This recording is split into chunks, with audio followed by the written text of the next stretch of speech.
Back to the cold, wet weather for a day. When it rains, it's testing your tent skills. With tents, you have to tighten the rope so that the water hits the tent and flows off. If it's too saggy, then the water will come in and it will leak.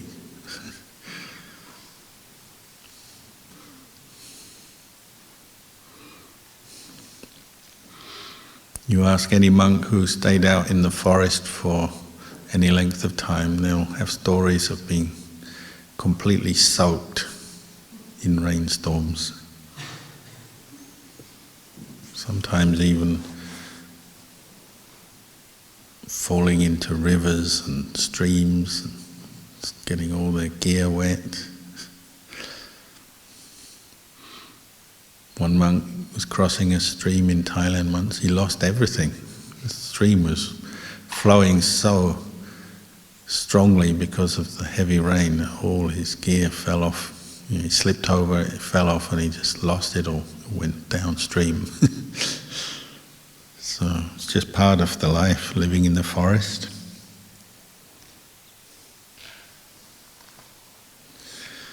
So we still have some Q&A tonight.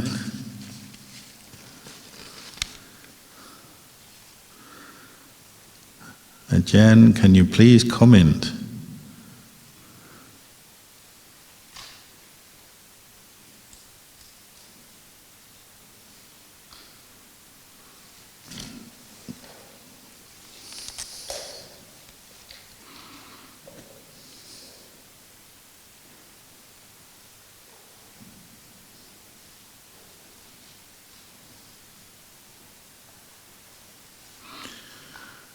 When focusing on an air or breath at the nostril and could not feel it that much, but I can focus on the breath taking in and breath out from the movement of air passed through the upper chest. Will I later develop skill in focusing on air at the nostril?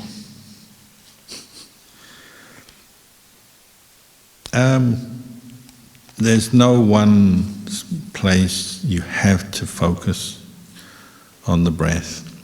So the most commonly used one is the tip of the nostrils.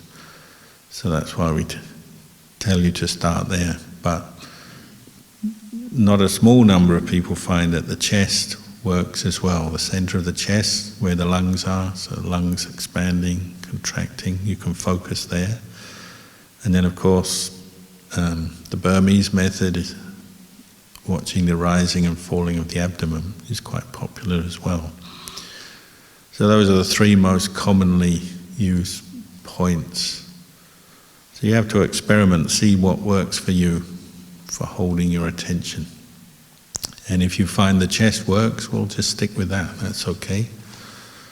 Whether you're at the nostril, the chest, the abdomen, you'll find there are periods when your mindfulness and your effort is strong, you can do it, and you become very aware of the breath and not distracted too easily. And then there'll be times when it seems very difficult to do it, especially on retreat when you're doing a lot of meditation. You'll have some days when you feel like everything falls into place and your mind is with the breath, whether it's at the nostrils or the chest, and it seems very straightforward to do it. And then there'll be other days when whatever you try, whatever you do, your mind won't stay there. And it wants to think about all kinds of other things. The last thing you want to be with is the breath. Maybe you even get upset trying to put your mind on the breath, or you get angry or bored. Your breath becomes like your worst enemy for a while. And it's not really the breath that's the problem, it's your mind, isn't it? Your karma and your mind and your mental defilements, your kilesa coming up. And sometimes we react and we want to go out somewhere else with our mind, so we let our mind go wandering all around the world, thinking of everything we can possibly think of before returning to the breath. And you just have to put up with that, be very patient, and gather your attention and you gather your energy back and bring it back to the breath over time. Ajahn Chah used to compare it to throwing the net out into the paddy field where the farmers, they catch fish, throwing a net out, and then they gradually feel the net and pull it in, gradually feel it.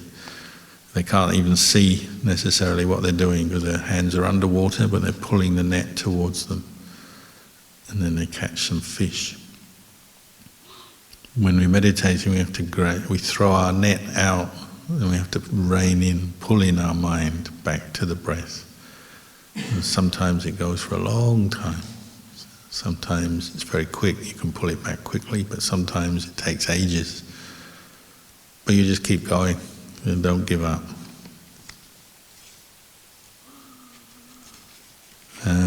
So whatever's worked for you in the past, that gives you a clue what works, what's the best spot for you. If you found your mind became calm, settled at the chest, well, keep doing that.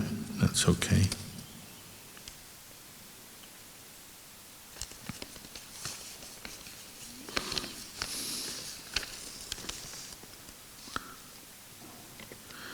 Dear Ajahn, thank you for your teachings, how to abandon fear of death before stream entry.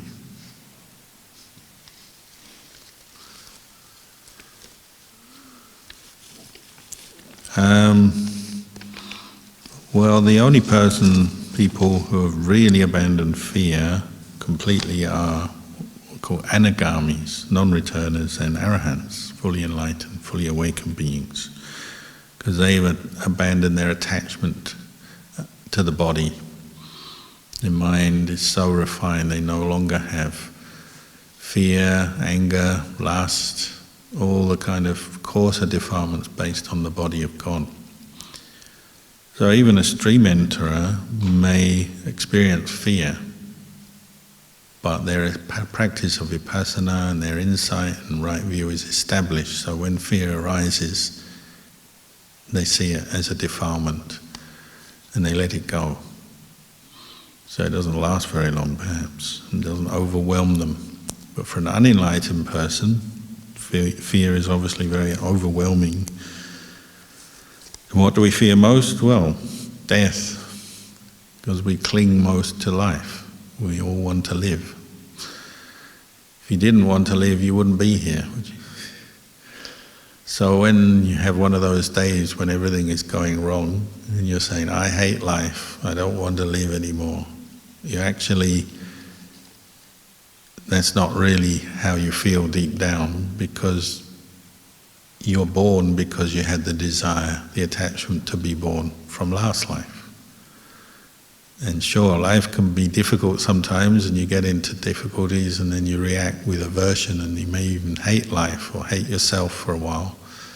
But deep down you don't. Deep down you still want to live. And that's why we keep suffering. It's what we call bhava danha. We keep wanting to live, continued existence. So it's our biggest craving, our biggest attachment, the desire for life, for existence.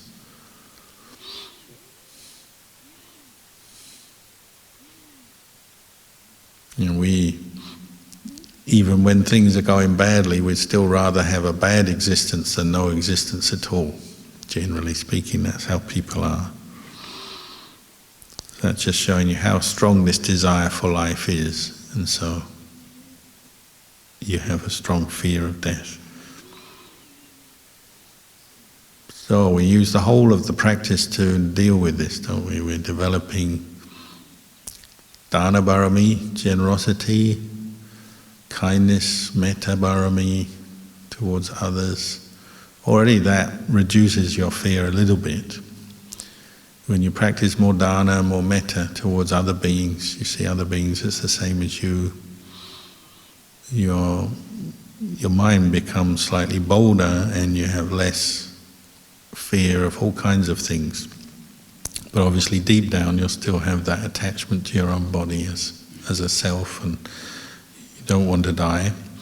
So you carry on practicing. You practice sila, and then develop mindfulness, and satipatthana, developing mindfulness of the body, to see the body as impermanent, not self. You keep contemplating that mindfully. Feelings, because fear, a big part of fear is, the feeling of fear, the tension, the painful physical and mental feelings associated with fear. If you have strong fear, it's not just a mental state, is it? You also feel it in your body. So keep developing mindfulness directed to the body, to feelings, to the mind itself, the mental states, and then to the process of cause and effect, and till you can see fear as a mental state that arises according to causes and conditions, and then passes away, and it's not self. It really comes about through delusion, lack of mindfulness, lack of understanding. So the enlightened ones, they see their body, the thing that you want to protect. When you're afraid, you want to protect your body, but they see the body as just a kind of bag of bones that they're dragging around, that's full of pain, and just gets old, gets sick and dies. It's not that they're averse, it's not that they hate their body, it's just they don't see it as anything special, and they don't see it as self. So they're willing to let go of their body. That's arrogance, that's how they look at it. But we still are infatuated with this body because we like to use it to seek pleasure. So we see things, taste things, smell things, touch things. We're not bored with it, and we don't see it yet as not self. So this is where we have to practice mindfulness and investigate.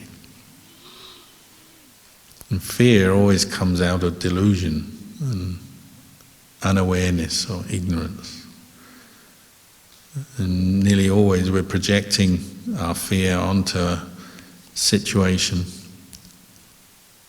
So you're afraid of something, that something might happen. You're afraid of a disease that might kill you, or you're afraid of some monster in the dark, afraid of ghosts, afraid of threatening people, afraid of all kinds of things. Fear comes up.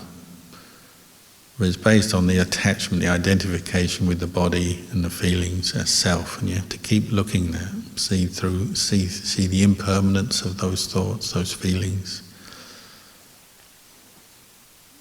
Just keep investigating. I often tell the story that Luang Por Buddhadasa used to tell about how when he was a little boy and he had fear of ghosts, and fear would arise really strongly when he walked through the graveyard, because he used to have to take buffaloes and cows out to the fields every day, and he'd walk through the graveyard.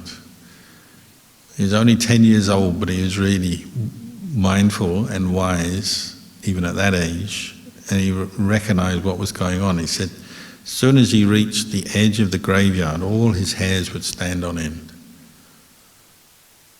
I don't think it was exactly like this, but it's almost like you're on one step away from the graveyard and you feel fine, and then you step in and suddenly all your hairs go up and you're afraid. Your body is all tense.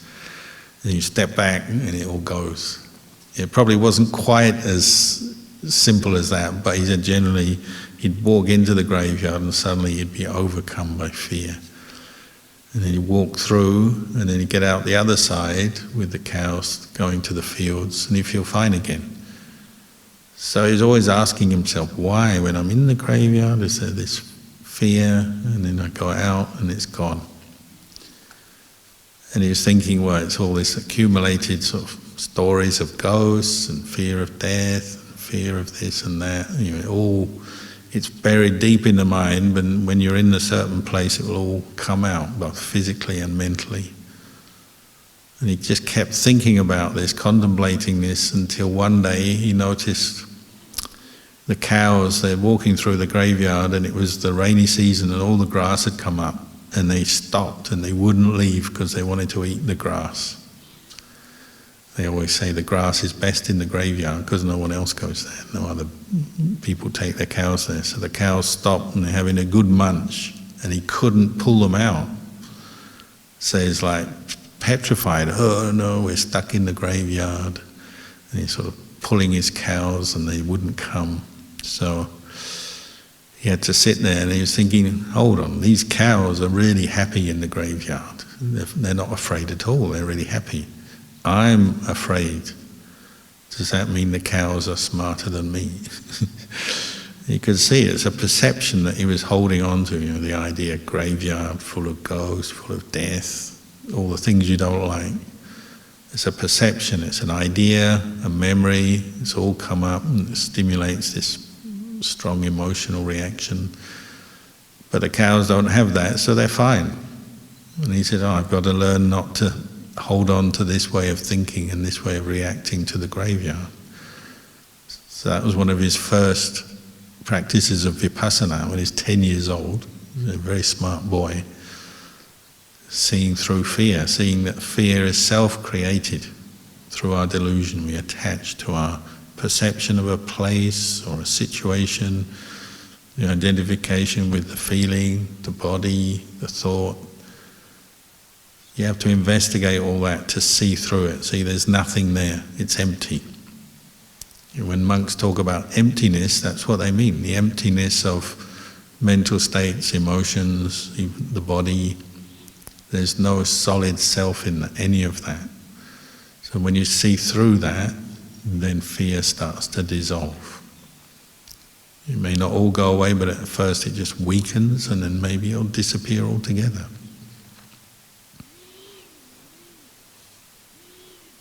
So you do have to confront fears, don't you?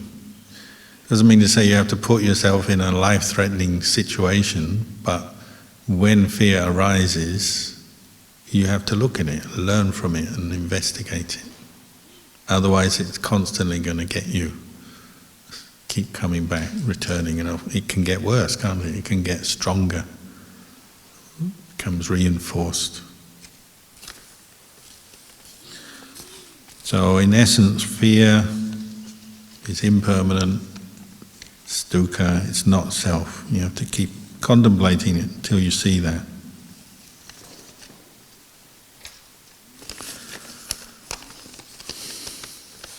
Dear Luang Por,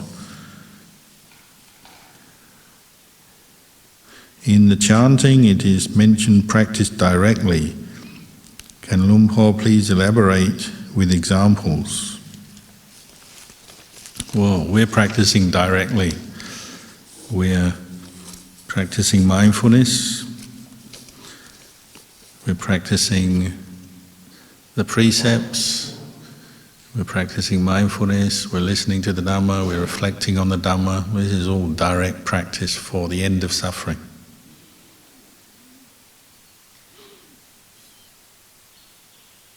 Meditation is direct practice. Putting effort into cultivating mindfulness, wisdom, insight. Keeping precepts is direct practice. When you are tempted to break a precept, the direct practice is making the resolution, I'm going to keep the precept. They say the Aryapugala, the Sotapanna, they keep the precepts even on pain of death.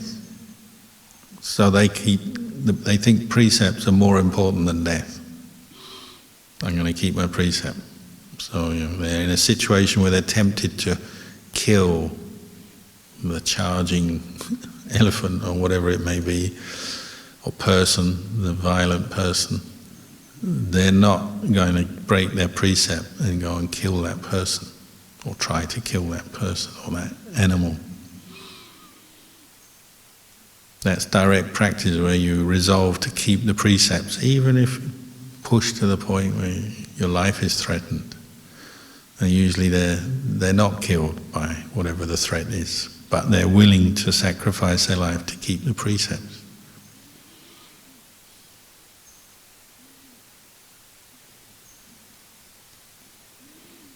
Practicing directly is cultivating this Eightfold Noble Path, Atangika Magga, more than anything else. That's become central to what you're doing, your purpose of your life, your goals, your values, everything you're doing is centered around cultivating the path rather than more worldly dhammas, just earning money, becoming famous, seeking pleasures. All the things that human beings get into all take second place to the Dhamma practice for the ending of defilements, greed, anger and delusion.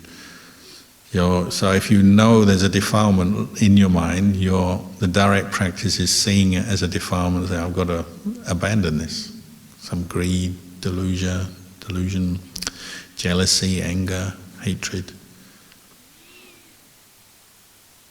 Not practicing directly is willing to live with defilement and maybe even encourage it, keep it there, make it worse. When you say you're angry with someone, keeping the desire for revenge, not being willing to let go of your anger, let it go, accept them, even forgive them. In the Arya-Pugalas, they don't seek revenge anymore. Even if people hurt them, they're not going to hold on to anger, they're not going to dwell on it, and they're not going to seek revenge back. That's direct practice. Indirect practice is like, I'll think about forgiving them maybe next year, maybe next life. So willing to hold on to a grudge, anger, keep it there. Or the kind of, I'll have my fun now and I'll give up later. So people who want to indulge in their desire for pleasure maybe in more immoral ways. So they're happy to break the precepts. Party first, practice later. That's not practicing directly. That's throwing obstacles up in front of your practice.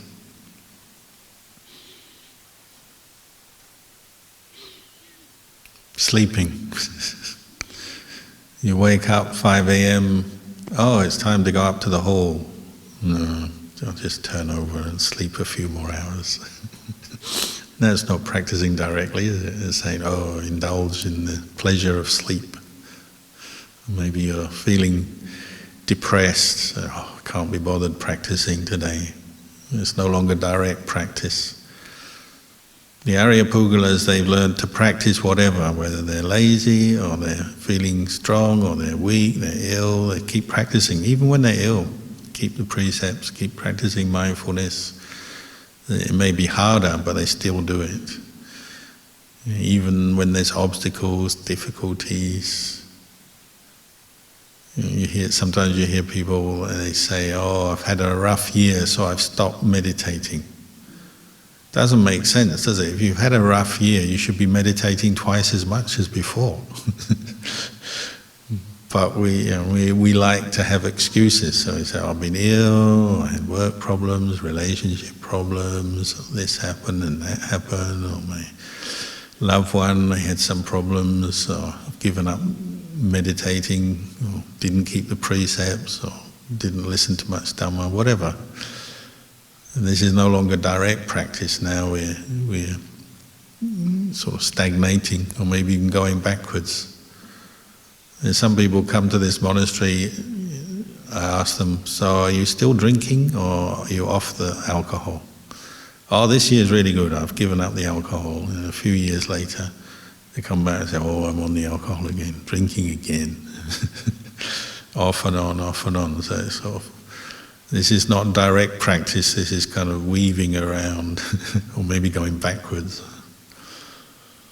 Unfortunately it happens, sometimes people lose their way, don't they?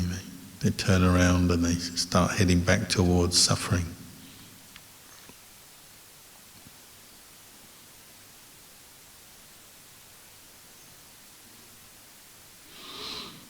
So, direct practice, cultivating the Noble Eightfold Path for cutting off defilement. That's what our aim is. Oh, it's a long one.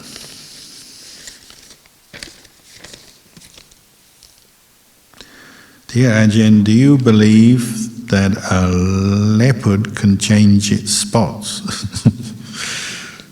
I have been practicing, maybe not enough, for about 15 years now, but I find I cannot get rid of my anger. Sometimes I think I will give up on Buddhism. You see? Suffer the consequences and try again in the next life. This is definitely not the direct practice way. When I get angry and use false language, I say to myself, why do I do that? But it just comes from nowhere. I upset myself and others when I get angry, and now I know it is wrong, but can't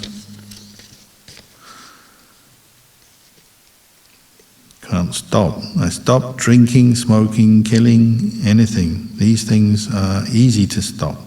Why is giving up anger so hard?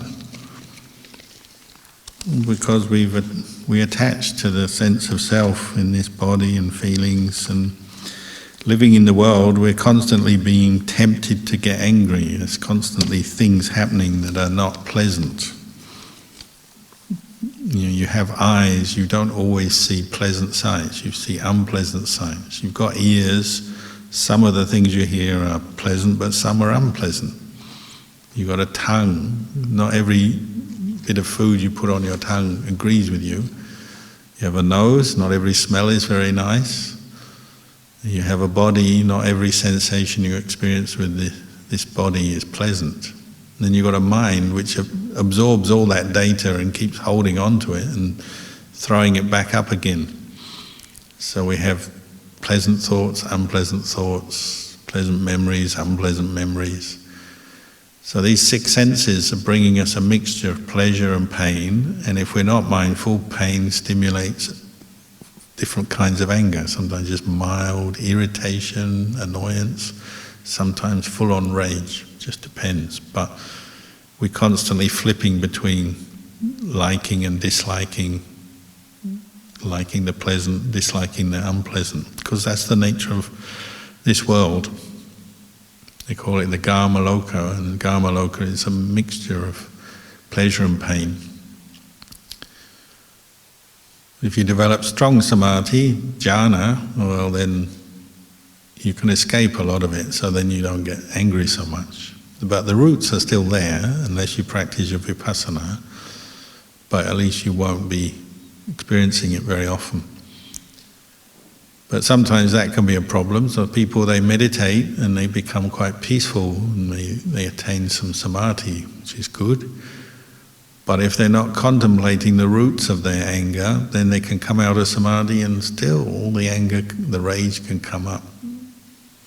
Because the roots are still there, the attachment to feelings, sense of self, the body, feelings, mental states. So we have to practice contemplation as well. We have to contemplate anger. Where does anger arise? Well, you see something or you hear something, there's some stimulation, and then you'll get an angry reaction based on your past conditioning. So, if you like hot sunny weather, when it changes to cold weather, then you might feel some mild aversion. Oh, I don't like this cold, because you've got an attachment to hot sunny weather. Or if you like cold weather, when it's a hot sunny day, oh, it's too hot. It's based on your past conditioning, your memories, all the things you've said and done in the past stimulate fresh experience of desire, aversion, desire. It's going on all the time, isn't it? People are even looking for it. You see people at mealtime, they go around those tables and say, oh, try this, try that. It's like they're looking for trouble, aren't they? They're like, nah, I don't like this. That's aversion. It may not be very strong, but it is aversion. And they try, oh, I like this, I want more of this. That's life, isn't it, in a nutshell? We're always looking for trouble, liking things, disliking things. And it's just kind of waiting to pounce and get at us. So where does anger come from? It doesn't come from nowhere, it comes from not knowing. It comes from ignorance, unawareness. You're not aware of your attachment, so you're going along, and as long as things are going well, you're fine. But then as soon as something goes against you, somebody says something you don't like, or some unpleasant, painful experience comes up in your day, bam, suddenly you get angry. So this is why we practice mindfulness and we investigate. And you're investigating the impermanent nature of your thoughts, your perceptions, feelings, the body.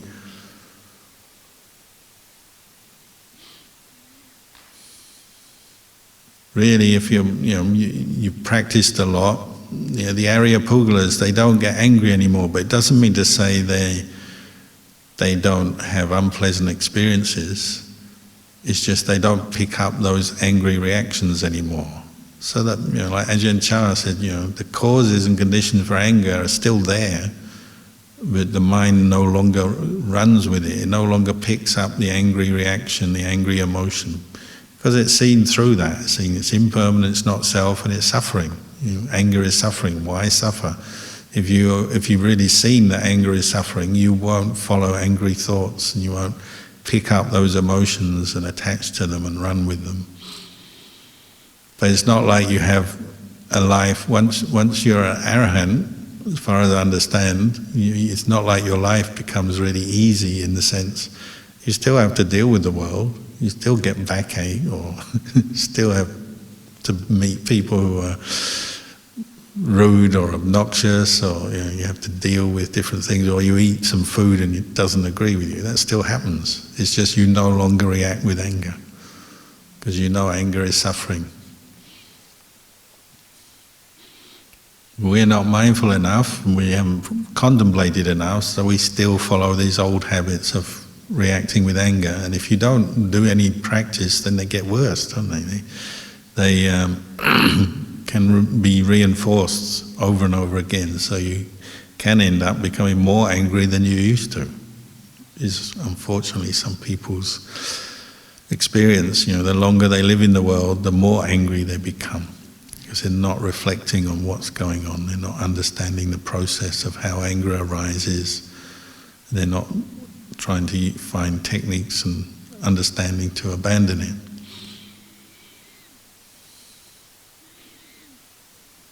So as long as we spend a lot of our time as humans trying to get everything we want just how we like it, which is not unwise.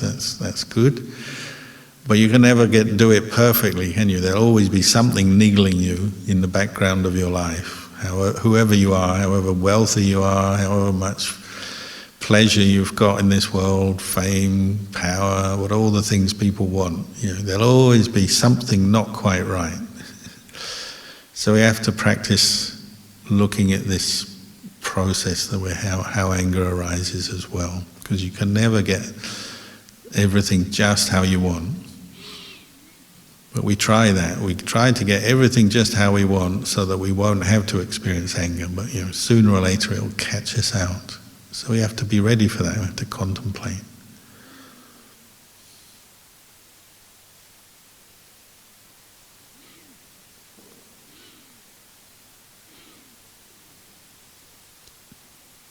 In a way, you have to be kind of ready to expect unpleasant experiences. And you don't want them, but they happen from time to time. So you have to be ready to deal with them, don't you? Oh, it's an unpleasant experience. Rather than just falling into anger each time and suffering with that. You just go, oh, it's like this. Once you know an unpleasant experience as an unpleasant experience, well, then you don't have to get angry.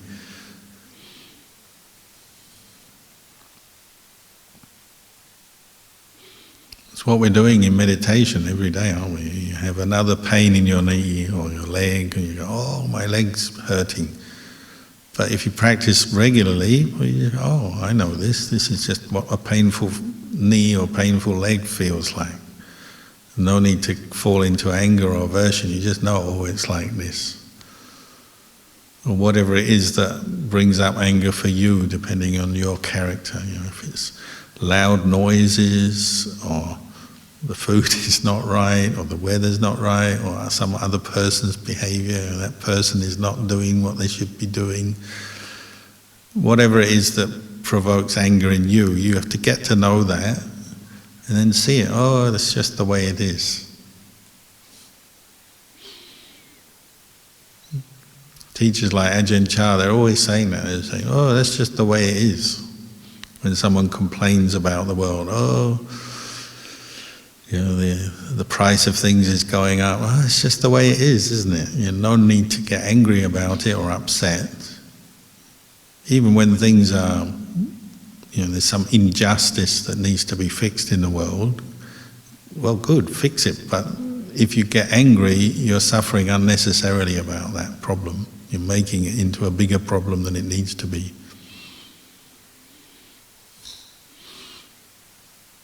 It's like the guy who came to Ajahn Chah and said, oh, this year the economy's in, I don't know what's happening, I'm losing so much money. And he was a pig farmer, he'd sell pigs. And Ajahn Chah just said, what about the pigs? The economy is bad, they still die. Because he kills pigs and sells the meat. The man said, oh, I never thought of that. We get so attached to things, we get angry, don't we? We don't get what we want, so we get angry. But when you're angry, you miss out on so much else, other things in the world. You don't see the full, big picture. So just keep practicing. Just because you've still got a bit of anger, everyone's in the same boat. It's only the anagamis and the arahants who don't have anger.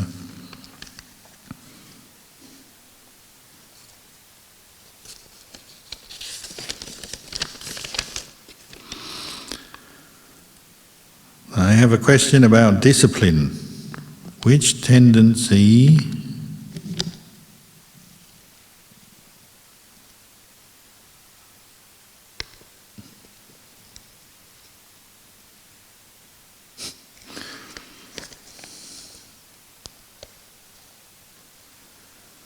it's hard to read this writing.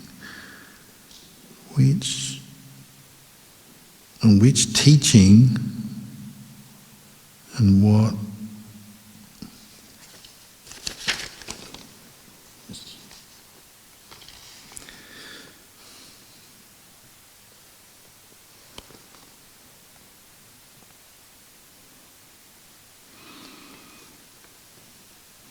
I can't read it all, but it says which teaching and what something could support and improve discipline. Better handwriting, that'd be a good start.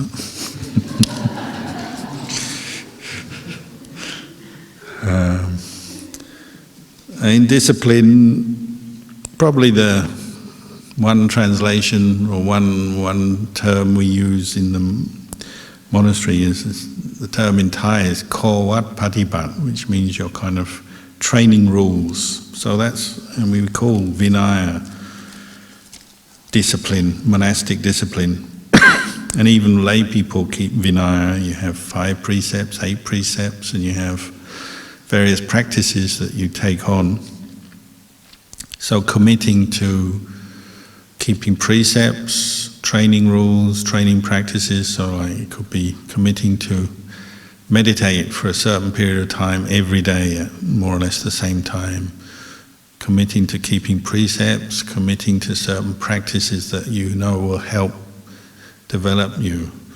So maybe you're going to do dana once a week, once a month, do regular chanting, listening to Dhamma, meditation, keeping 5 precepts. If you're in the monastery, you use your monastic training rules to train yourself to get discipline. And you have to put effort. It summons up effort. Once you make a resolution or an undertaking, I'm going to do this, then you have to use discipline to follow that rule, don't you? To The rule, it could be a rule you've made for yourself, or it could be one of the standard things like 5 precepts, 8 precepts. But you stick to it. What you've decided to do, then you stick to it. Maybe you make your own particular rules because you've identified a problem. So you say, I sleep too much, so every morning I'm going to get up by a certain time, 5 a.m., 6 a.m. You decide what would help you, and then you make a rule for yourself that I'm going to get up by this time every morning, and then you have to stick to it, and it's effort that you need. You see, if you want to get up early in the morning, you have to, before you go to bed at night, you say, I'm going to get up by this time. You program yourself before you go to sleep, and then you get up at that time. So you make rules and you make resolutions, and then you have to keep working with them. This is partly what we call adhitthana barami. You make a determination or resolution to do something, and then you have to stick to it. Sticking to it is satya barami. You say, I've made this resolution, I'm going to keep the 5 precepts every day, and then you have to stick to that. That's satya. It's being honest, being true to your resolution. And that's how we discipline and train ourselves. And you could, as I said, you can be creative and inventive. Say if you're in the monastery, like monks make little rules for themselves and say, I'm not going to go back to my kuti until a certain time at night, because if I do, I'll just sleep. So I'm not going to go back to my kuti before 10 p.m. or 11 p.m. Or people make all kinds of rules to do with how much they eat, how much they sleep, how much they talk. Maybe you have a problem that you're a gossip, you're always talking about other people behind their back, criticizing them or something. So you have to make a rule. You say, I'm not going to gossip, I'm not going to backstab. And that's quite a hard one, so you have to be really careful, don't you? You have to be mindful of what conversations you have and what things you talk about.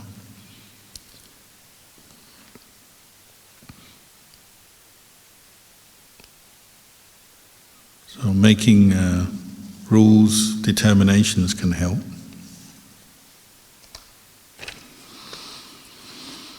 Ajahn Chah said, do not try to be anything, not even a meditator. But we all want to meditate well. What does he mean? Well, he's just pointing out that even good things that we aspire to meditate, to be enlightened, to be peaceful, can become an attachment, because in the beginning it's just an idea, isn't it? I want to be a certain way, I want to be a certain kind of person. So we call this bhavadhamma, becoming. So I want to become a certain way, even free from suffering. What you're setting yourself up for then is, if you haven't achieved that, then you often slip into the opposite, vipavadhanha. You're not happy because you haven't achieved your goal, you haven't become a good meditator or very wise person, or whatever it is you want. You're adding to your suffering and the causes for your suffering. So just be careful of that kind of clinging to goals and ideals and wanting to be a certain way. When you meditate and when you bring up mindfulness, your starting point is you're accepting the way you are in the present moment, because mindfulness is not wanting to be anything. Mindfulness is just this quality of just knowing your body, your feelings, your thoughts in the present moment. So mindfulness is very peaceful in a way, because mindfulness is saying, okay, you're thinking too much, or you feel lousy, or you got pain, or you've got a mind full of greed, or a mind that's really sleepy. Mindfulness, you bring up this quality and you're just knowing what's going on. without judging, without making a big deal out of it. You just say, oh, it's like this. Today I'm full of anger, or today I'm feeling peaceful. You're just knowing it. So that's your starting point, to keep cultivating mindfulness. And that's where you put your energy and your effort in. And yes, you have your goal. You want to be free from suffering, you want to attain Nibbana, of course. We hear the talks and we know that there is a goal that we're moving towards, but we're focusing more on the actual practice of cultivating the path, moment to moment, day by day. And your goal you can sort of put in the background. Because a lot of people, they create all this unnecessarily stress and suffering for themselves, because they sit down and say, oh, I've got to be a good meditator, I'm going to have no thoughts bothering me. And straight away, all the thoughts come up, and then they become very disappointed.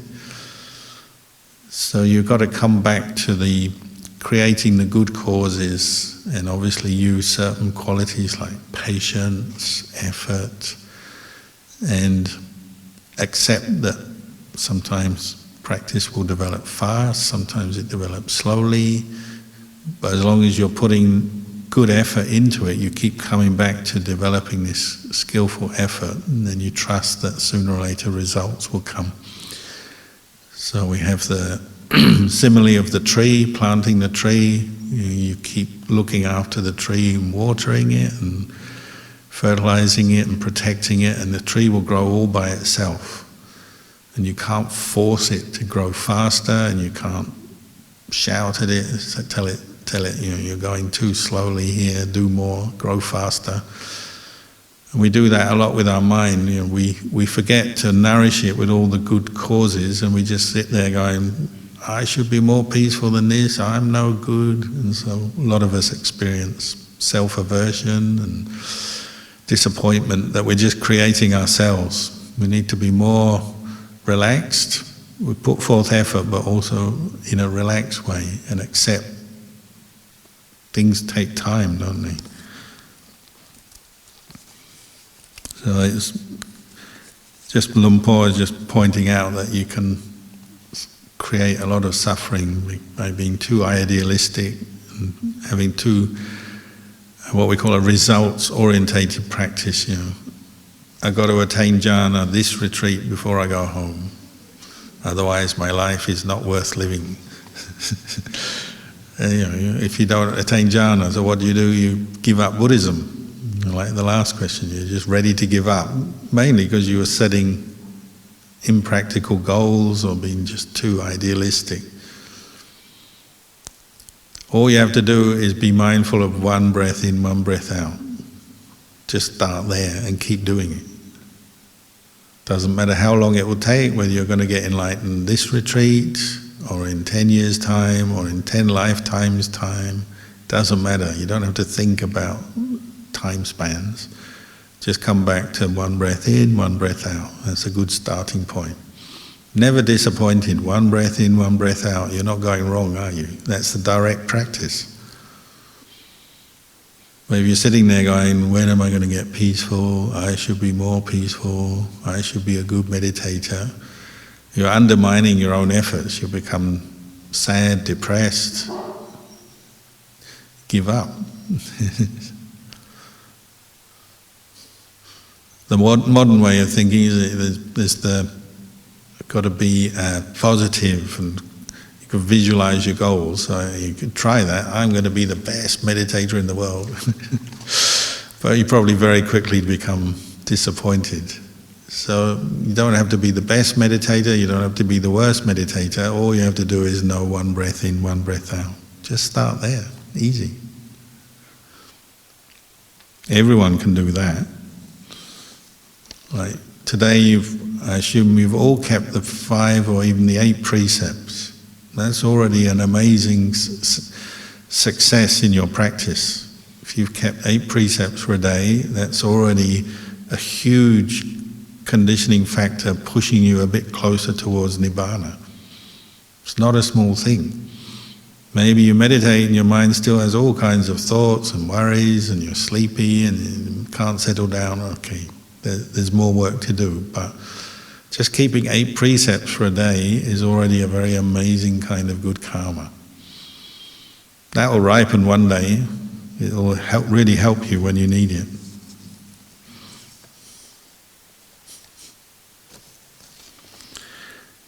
Dear Ajahn, I like to know what is the Buddhist way to treat a person who passed away other than cremation ceremony.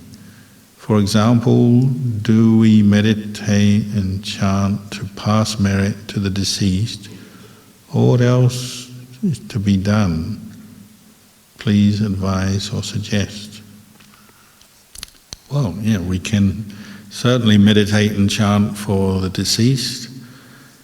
We can also remember them, recollect all their good qualities to inspire ourselves to carry on. Things they've said and done, we can remember that. Makes us happy to have known them and been with them, and then we can aspire to emulate them, copy them, do more like they did. Everyone has got some good in them, so if you're remembering somebody who passed away, well, try and remember their good, what things they did that were good. And you can practice sometimes, you motivate yourself because you're doing it in memory of someone who's passed away. Like you say, you can dedicate merit and chanting and meditate for them.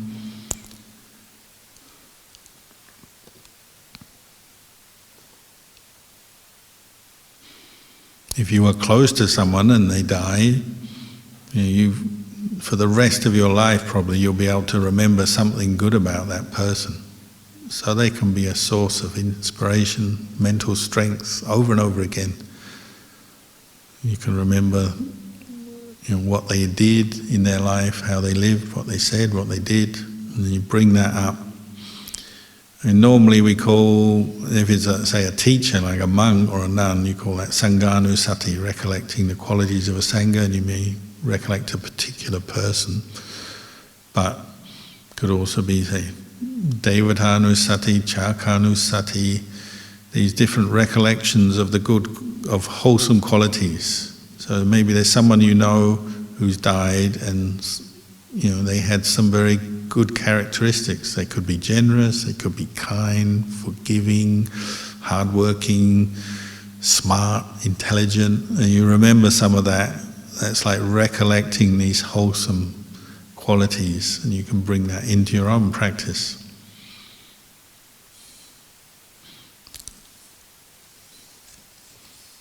You can make dedications or resolutions to say, I'm going to sit meditation for an hour for whoever's passed away. And you've got a bit of extra purpose in what you're doing, because we all know sometimes you're sitting meditation and you're kind of drifting off, falling asleep, can't be bothered. So you think of someone who's passed away, I'm going to really do it well today, I'm going to try harder for them, for their memory. It can work.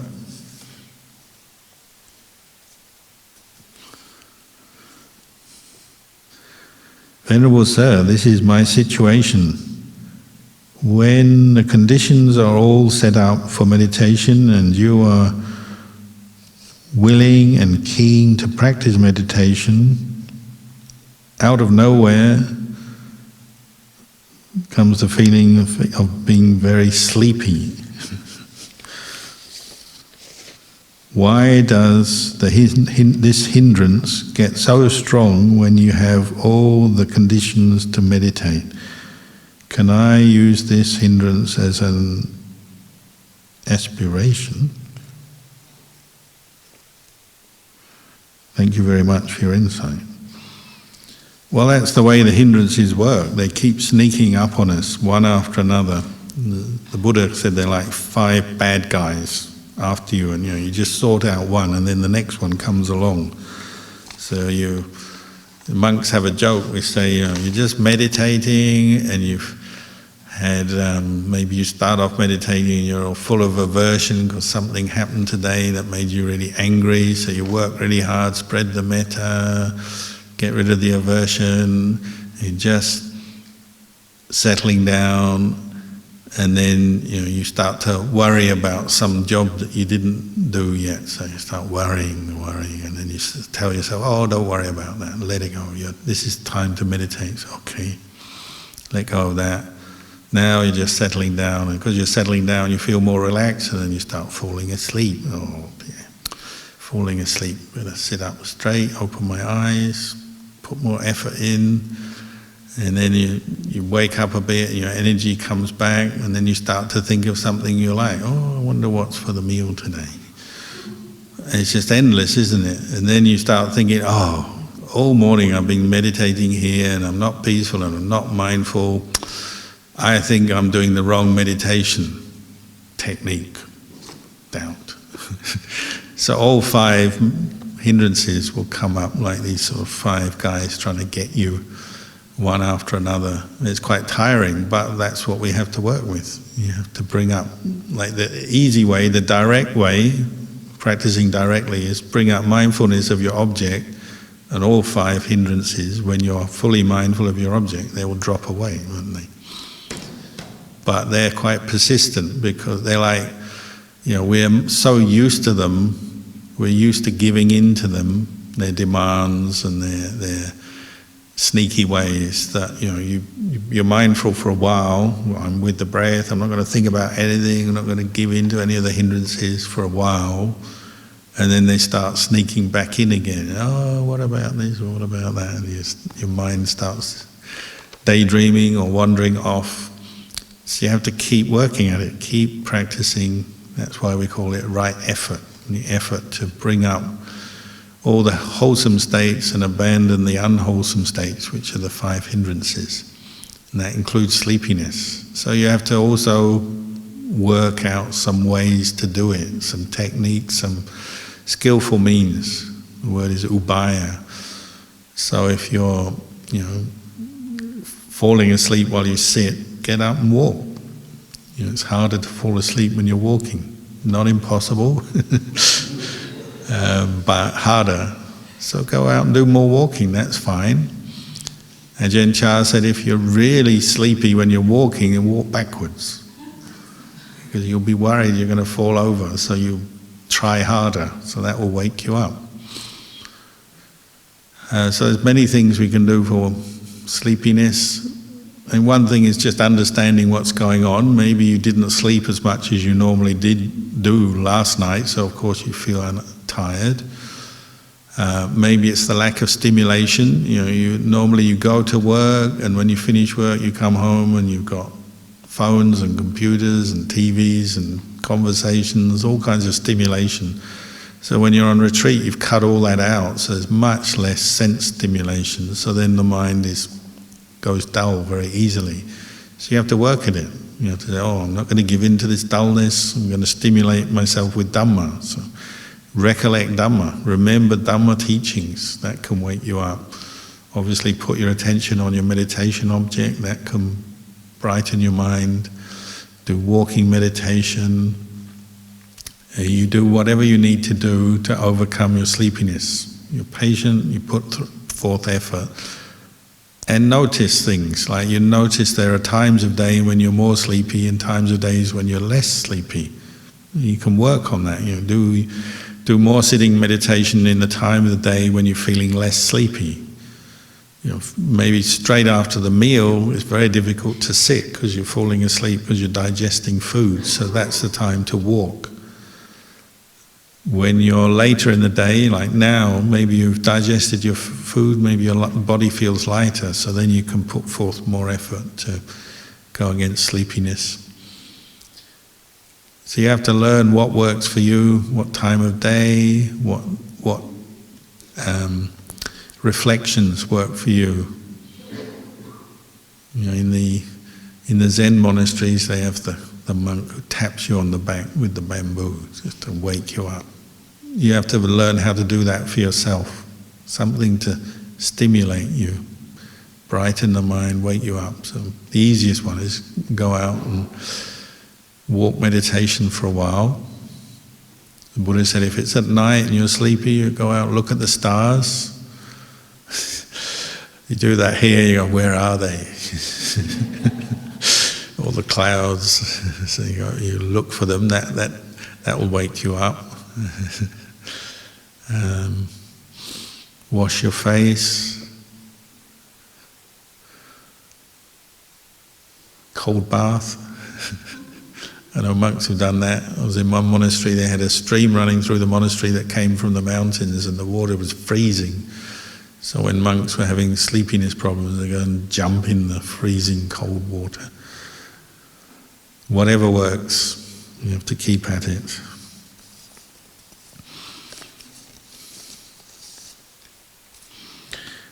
Dear Ajahn, if we think something negative or positive might happen, do we create a condition that can make it happen?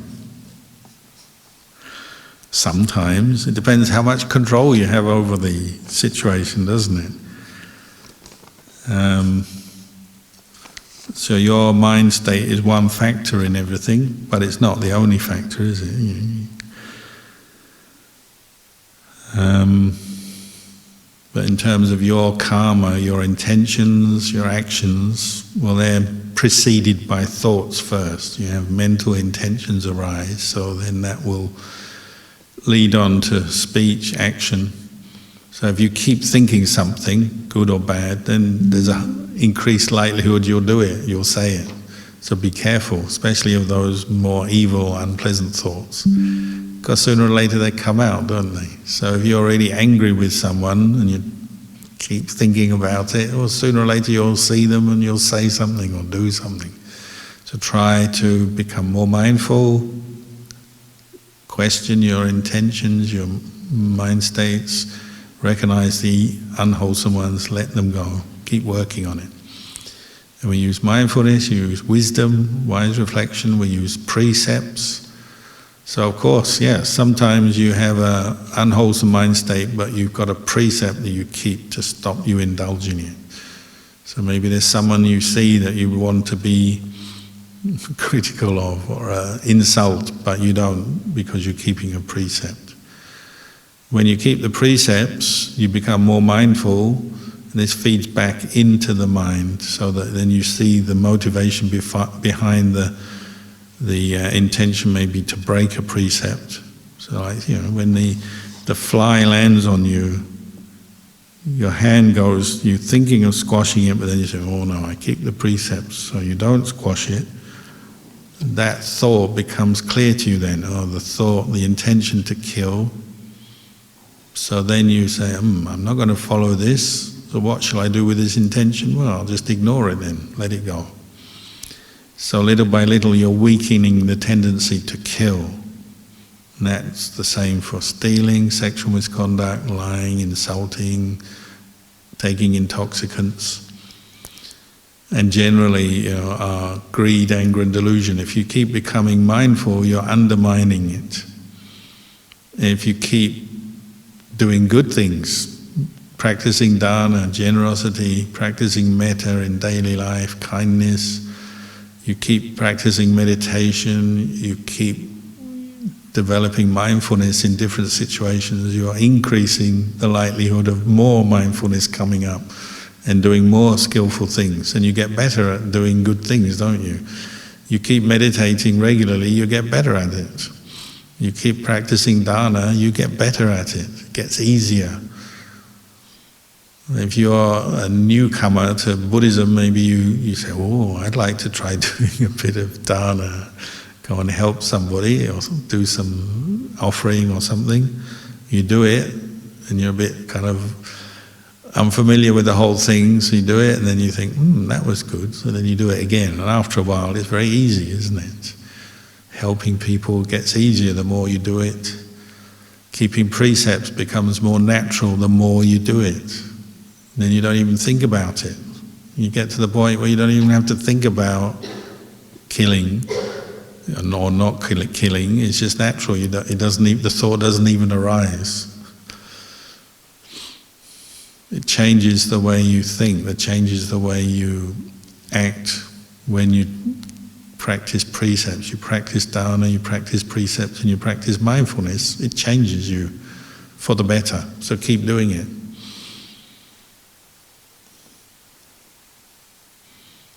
So be aware, be careful of the negative thoughts, because they can come out in what you're going to do, and keep cultivating the wholesome, the skillful stuff.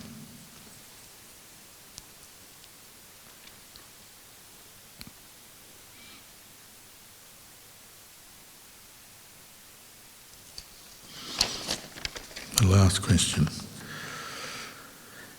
In the sutta there is a passage, unburdened by duties. Can Ajahn please explain the meaning? Is it doing less? Or maybe something else? Yeah, I wish it was doing less. I'd like to unburden some of my duties, spread them around. I think we're talking about the mind here, so whatever duties you do, don't let them become a mental burden to you. Whatever you are, whoever you are, we all have kind of roles in life. Most of us work in some form. So that can become a duty, that can become a burden. You're attached to your job, who you are, earning the money, paying the bills. I've got to get the work done. It can easily become a burden, can't it? Doing a job. It can be an individual task or just the whole thing, earning a living. That can be a burden. Or being a parent is a burden. Being a partner, I've got to look after my relationship, my partner. All kinds of things can become burdens, can't they? Duties in life. Just travelling, you've got to have a passport and visas. And a few years ago you had to have vaccination certificates. All kinds of things become burdens, just travelling from one place to another. We're all jealous of the monks 100 years ago. They could walk all the way from Thailand to India and they didn't need any kind of documents. Unburdened. The good old days. Well, we make burdens out of things that we don't do, don't you? Even making a cup of coffee can be a burden, can't it? If you're in a hurry, the water's not boiling, I've got to get it. Everything can become a burden if you make it a burden. It's about your attitude, being more aware, seeing the suffering of taking on burdens, responsibilities. So know your limits, how much you can do. If you're married, don't have children if you're not ready for it, because they're a huge burden, aren't they? If you're a monk, don't take on too much. Don't become an abbot if you're not ready for it.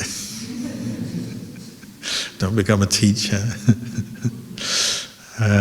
Whatever you do in life, you have to reflect what are your strengths, your weaknesses, what are your limits, and know the right amount for you. And maybe it's not always a fixed thing because you get older. So some things as you get older you're better at because you're smarter and more experienced. Some things get harder because you're physically weaker. So life is not, it's not always fixed, it's not always certain. So you have to keep learning. That's part of our practice. You establish mindfulness and you reflect on what you're doing. And if you are taking on burdens that are creating suffering, that's something you have to investigate.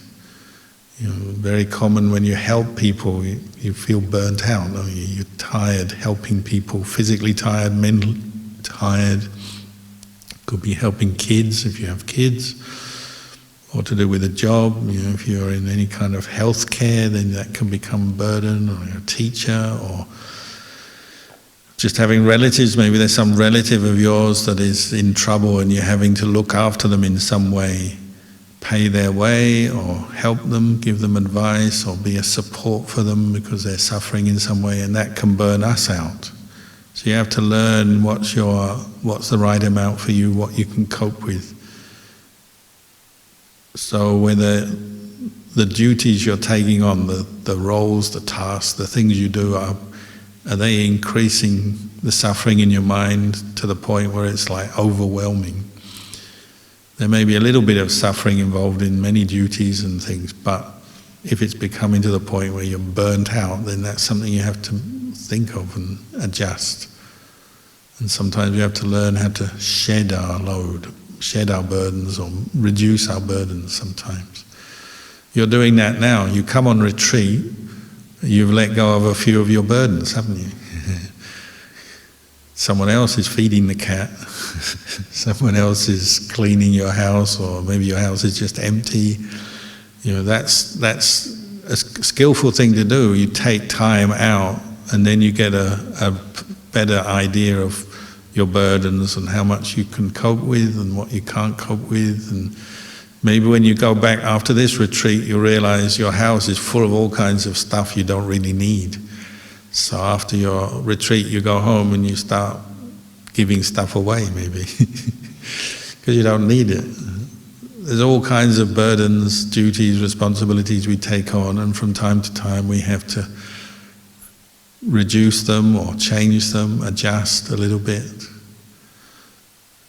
So you don't want to be taking on so many jobs and duties to the point where your mind is just stressed and you're becoming more and more caught up in suffering. That's your guideline. We're here to reduce our suffering, reduce our mental defilements, greed, anger and delusion which cause suffering, not to increase them. So say you take on a responsibility and you're just getting more and more angry every day because of this burden of responsibility. There's something wrong then, isn't it? You have to make a change. So the Buddha is just giving us a guideline that don't let things become such a burden that you can't practice and your mind is becoming caught up in stress. So that's the end of the Q&A today. We'll end the session there.